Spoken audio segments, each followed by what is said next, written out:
Deciding which platform to commit to creating content on for the long haul can be a little overwhelming. Which one is the best? It's more of the question of which one is the best for you because they're all great in their own ways. Today, what I'm going to do is break down the pros and the cons between blogging, podcasting, and YouTube videos to help you get clear on which one is best suited for you. And then at the end, I'm going to share with you how I like to use one piece of content to get on all three of these mediums every single week, creating quality content on each one.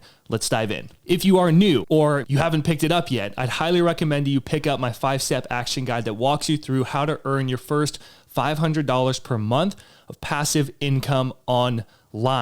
It is completely free. It is my gift to you. It's down in the description. It's going to work for you even if you don't know what your business idea is or you're struggling to find what niche you would want to pursue doing coaching or anything like that. But if you see yourself creating content online, you want to make a difference in the world. You want to make an impact in people's lives with the knowledge and experience and things that you have. And you're like, how do I actually market myself? How do I sell products and offers and all that kind of stuff? Pick up this 5-step action guide. Again, earn your first $500 per month of passive income in 5 simple steps. To get the guide, just go to profityourknowledge.com/guide. There's also a link down in the description. So let's kick this off with the pros and cons of podcasts and podcasting in general. We're going to start with the pros. With podcasts, you typically have the most loyal audience out of any other medium. People will listen to a podcast when they're commuting or doing a workout. And some episodes are between an hour to 2 or even 3 hours long. Like take Joe Rogan, for example, crazy long episodes, but people listen to it the entire way through. So it's a really powerful medium to build a great relationship with your audience, which is why I prioritize podcasting every single week. Another pro is that there is little to no editing when it comes to a podcast. You may need to understand a little bit of audio processing, but in terms of editing, you don't really need to do much. You can pretty much just do a single take. That's just a nice thing about podcasts is that it can be really raw, and it almost makes your podcast a lot more enjoyable to listen to. You just need basic equipment, and you can pretty much do a podcast virtually anywhere as long as you have quiet space without a bunch of interruptions and things like that. And the audio quality is the most important thing. You can pick up a USB microphone or a lapel mic on Amazon or your local music store anywhere that's like $25 to $50. And if you can couple that USB microphone or the lapel mic with a free software like Apple's GarageBand, or if you're a Windows user, you can use Audacity, which is free as well. Plugged into one of those platforms is going to produce a really good sounding audio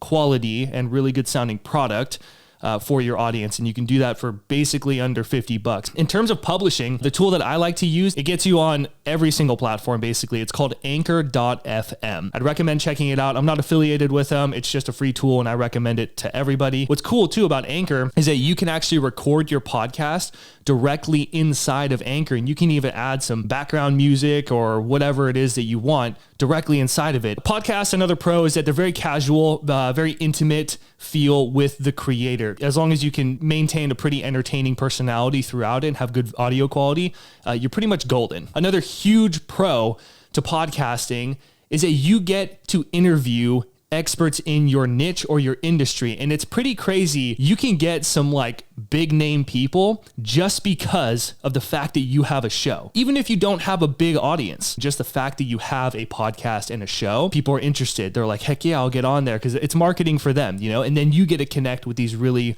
high profile people. So amazing pro to podcasting. The cons is that sound quality is so important. It's everything. It's all just audio. It's me with my podcast. I'm inside my audience's earballs. And it's the same thing with you. What I'd recommend is focus on creating a quality product by just getting some basic knowledge of audio processing and develop a couple skills with that. Podcasts ideally require a quiet space to record for good quality sound. You can't really record your podcast like on a run or on a walk or in a coffee shop. Another con to podcasting is that podcasts aren't super great for engagement, like comments and likes and shares and things like that. You can kind of use your reviews like comments, basically. Podcasts are not as discoverable as written blog articles or YouTube videos. Relies heavily on word of mouth, not as great for being found in search engines or being promoted in search engines. So something to consider. Moving on to the pros and cons of blogging and written articles on the interwebs. We're going to start with the pros. Written content is by far the best for search engine optimization or SEO. Blogging is also the easiest way to drive traffic directly to your website. You think about if you get discovered on a podcast or a YouTube video or social media post, you have to kind of direct people to your website, which causes some resistance to get people over to your website. With blogging, you literally are driving traffic directly to your website. The nice thing about blogging, you don't need to have any fancy software or expensive tools. It is probably the most budget-friendly way to just get started. As long as you have a laptop and an internet connection, you're going to be solid. You can write blogs anytime, anywhere, coffee shops included. It doesn't matter. On a run, if you can do it, I mean, that's pretty impressive. You don't need to worry about it being loud somewhere. You can do it when you're at the airport. I've written blog posts when I'm at the airport. You can get a WordPress site, host your blog on it. You just have to buy a domain. That's the only thing for it, which is like $10 a year or something like that. Basically, you have your blog for super, super low cost, essentially free. Blog posts are also great because it's very skimmable content for your audience. They can kind of just skim through, read it, and then be like, that was really cool. That was really helpful. I'm going to come back. Blog posts are also super easy and fast to write, especially with the use of AI. What you can do is literally just create a solid outline for your content with just bullet points of, like, let's say you're going to cover 3 main points about how to get X result. And then each point you have a couple bullet points within those key points, copy and paste that outline into ChatGPT. With ChatGPT, you kind of have to be specific. The more specific you can be about what you want, the better the result you're going to get. What I like to do is say, write me a fun, engaging, and highly actionable blog article that ranks in Google with this outline. And then I paste my outline inside of ChatGPT, hit send, and then, in a minute or two, it's going to write me out a full-fledged blog article. Basically, you want to use that to get a great foundation for a solid article. Just make sure that you read through it to make sure that it actually sounds like you and touch it up a little bit, maybe play with the format a little bit. Cons of blogging. Building a following with your blog takes time. Blogging, podcasts, YouTube videos, all of it is going to take time. Typically, it's going to take you about 3 to 6 months of being very consistent with high quality content every single week to start building your audience. Blogging really does demand consistency, and not just consistency, but high quality consistency. So you need to post high quality content. If you can just keep a rhythm of at least 1 time per week, but you have to be consistent, and that's any platform. That's podcasting, that's YouTube videos as well. Just show up with consistent quality content. Blogging can be very difficult to stand out. According to Zippia.com, there are currently over 600 million blogs globally, which account for more than 6 million posts per day, 2.5 plus billion posts annually. But the cool thing is that you don't need to be the best blogger in the world. You just have to produce the best quality content that you can and be as consistent as you can with some sort of schedule, like 1 to 2 times per week, to at least just kind of get going. Okay. And then you can work on optimizing down the road, but that's a good foundation. Pros and cons of YouTube. YouTube content is very searchable, not just on YouTube, but also in Google. Google and YouTube are the 2 biggest search engines in the world. And Google saw that YouTube was crushing it, so they bought YouTube, in case you didn't know. Now Google owns YouTube. So what that means is that even if you never post a blog, like you don't even have a website, but you're posting YouTube content, and someone types in how to do X, and you made some YouTube videos about that, now your YouTube videos are going to get shown inside of Google. Okay, so Google is also promoting YouTube videos all the time, which is pretty amazing. YouTube also actively promotes small creators. There's a great video by Think Media, literally shows you a YouTube employee that literally quoted, "We do care about small creators. We actually have teams that are dedicated to making sure that small creators can still break through on YouTube." They literally have teams that are supporting small creators. You don't need to just be a Mr. Beast or one of these other huge creators that you may follow. You just have to get started. And again, whether it's podcasting, blogging, or YouTube videos, it's focusing on quality, consistent content, showing up for your audience, giving them the best content that you possibly can, week in and week out for as long as it takes. Basically, like that's the kind of mindset that you need to develop. Like you have to be in this for the long haul, no matter which platform you choose. But do know that YouTube is actively supporting and putting teams behind supporting small creators. Another pro about YouTube is that you don't need to have a website to get started. You can literally just use a free YouTube channel.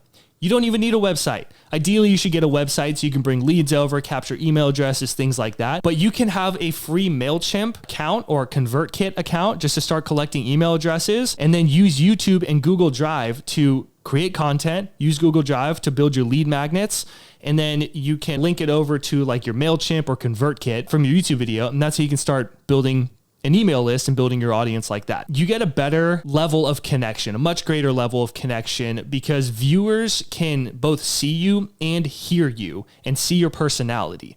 Okay, they get to know you a lot more, and it's just a lot more intimate than just a podcast or a blog post, obviously, because the blog post, you don't really see the person. Video marketing also is just taking the world by storm. There's a reason that every single platform that you see, social media, TikTok is huge, Instagram Reels, YouTube Shorts, they're putting a ton of money into short form content, which is video content. Facebook put a bunch of money into Facebook Live, and they even have Facebook Reels now. All of that is video content. That is just the way of the future. The cons of YouTube videos is that YouTube requires some basic equipment, but it's nothing too complicated. I mean, your smartphone alone is enough to get started. Invest in the best quality equipment that you can right now, and then start to upgrade your setup as you go. If it's just your smartphone right now, whatever. What matters more is that people can hear you, people can see you, and that you have really good content that's valuable for them and you understand what your audience really cares about. YouTube, another con is that it requires some basic video editing skills. If you have a MacBook, then you can use Apple's iMovie, but if you're a Windows user, you can use DaVinci Resolve is what I always recommend. Both of those are free. There is a paid version of DaVinci Resolve, but the free version, it's like kind of insane. It blows iMovie out of the water, DaVinci Resolve, and you can get it for Mac or Windows as well. Watch a couple of videos on YouTube on how to learn the software and kind of get started. Another con is that YouTube requires a quiet space and good lighting. I have a key light that's there. I also have a lot of natural light in my office space, but you want to make sure that people can clearly see you and of course that they can clearly hear you. Eye contact is hugely important because you're on camera. You got to make sure you're looking at your camera when you're making YouTube videos. Otherwise, it's kind of weird. It's like, why aren't they looking at me? It's a conversation that you're having with your audience. So make sure that you get in the habit of making eye contact with your camera. I know it's weird at first, but trust me, the more you practice, the better you're going to get at it. Another kind of con about YouTube is that you can't really just like roll out of bed and start making a YouTube video. You want to make sure you have your energy, that you get camera ready, if you will. So things like getting dressed, doing your hair, makeup, etc. Doesn't really matter how you smell, I guess, but you want to make sure that you look presentable and that you feel confident. That's the most important thing. Real quick, I just wanted to share with you how I like to repurpose my content every single week so that I can show up week in and week out on all three of these major platforms or mediums. If you're just starting out, I'd say think about these pros and cons that we went over and pick one platform that you can focus on. You're just going to decide, I'm going to focus on YouTube, podcasts, or blogging, just one of them for now. Down the road, you can start to incorporate one other platform or all three of these, if you will. Here is what I actually do. I write out my main points, the main content basically, and just bullet points. That's all I'm really doing. I use a tool called Camtasia that allows me to record both audio and video. I'm using my DSLR camera, which I plug straight into my computer through a cam link. So that's like $100 thing right there. And then I'm also using the Rodecaster Pro, which is like a $500 piece of equipment. That's how I'm able to kind of mix my audio, and I'm constantly playing with it to make sure that it's fully dialed in. I feel like I'm almost there in terms of the audio content, the quality. Okay, so bear with me just for a couple episodes to make sure that I get this right. When I record my podcast episode, I'm looking at the camera 80 to 90% of the time, and then I look down at my notes to make sure that I'm actually covering all my points and staying on track with what I want to talk about. Camtasia is amazing. Because you can do your editing inside of it. So as soon as I hit stop on this video, it's going to put it inside of Camtasia and then I can chop it up. What I do is keep it raw. I have my intro and then my main content section, export that as an audio file, which I upload to Anchor, which which gets me on all the major platforms. Then I have the video and audio file combined into one, which Camtasia does automatically for you. And that allows me to basically just chop up the video, make it more YouTube friendly. So my YouTube videos are like half the size of my podcast episode. I like to keep them around 10 to 15 minutes long. After I've exported my video, it's all YouTubed out, copy and paste the outline into ChatGPT like I had mentioned earlier in the blog section, and that becomes my article, which I just fine tune to make sure that it sounds like me. That takes me probably like 10 minutes to do. And then I publish my content on Anchor, YouTube, my blog. I send it out to my email list. I do that, and that takes me just a couple of hours, and then I'm pretty much done with content for the week. So that's how I'm able to do it. Okay. And I can make a whole video where I like deep dive into it and show you everything about it, but that is pretty much it. Biggest thing is like, think about your audience. What would your audience like to consume, and what's the most enjoyable or intriguing for you? And that's kind of what I want you to think about. But the biggest thing I can tell you is just be consistent with quality content. Keep showing up for your audience week in, week out, at least one time per week. It doesn't really matter what platform you choose. I think coupling platforms together is better because it just makes it more likely that you're going to get discovered. You could be having a good YouTube channel and then you realize, holy crap, my blog is just blowing up right now, or my podcast is blowing up. Cool. And then you can decide if you want to double down on that medium. Again, if you haven't already, picked up the 5-step action guide. It's going to walk you through how to earn your first $500 per month of passive income. So when you decide which platform you want to dive into, all these are great because they're all evergreen platforms that can always be working for you 24/7, day in and day out, blog, podcast, YouTube video. And this guide is going to walk you through how to actually monetize any one of them that you decide to use. Okay, so I walk you through all the 5 steps. It's a quick read. It's very actionable. It's going to give you a lot of cool ideas.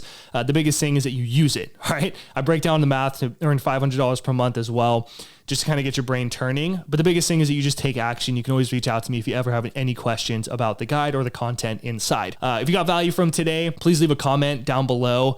Just let me know one of the takeaways that you had, or let me know which platform that you really want to dive into. Which one is the most intriguing to you based on what you learned from today? That's all I got for you. Take what you learned here, get out there, start creating content, and I will see you in the next one.